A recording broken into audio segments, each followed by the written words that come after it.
Prabhas, cherry, Tarak ఇలా పెద్ద హీరోలెవరికి కుదరంది ఒక కుర్ర హీరోకి కుదురుతోంది. కార్తికేయ 2 ఏ క్షణాన హిట్ అయిందో కానీ తర్వాత అన్ని తనకి మంచి శకునాలే. చేసేవన్నీ పాన్ ఇండియా కాన్సెప్ట్లే.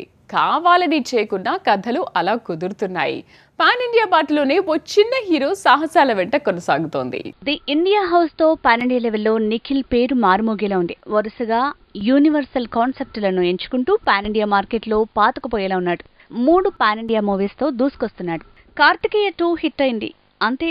తర్వాత కార్తికేయ 3 అనగానే పాన్ ఇండియా ఆశలు చూడండి అన్నారు. ఇంతలోనే స్పై టీజర్ వచ్చింది. సుభాష్ చంద్రబోస్ మిస్టరీతో లింక్ చేసిన కథ అవడంతో ఇది యూనివర్సల్ కాన్సెప్ట్ గా మారింది. స్పై ఒకటే కాదు, ది ఇండియా హైస్ కూడా పాన్ ఇండియా మూవీనే. గట్టిగా మాట్లాడితే పాన్ వరల్డ్ మూవీ అని కూడా అనొచ్చు.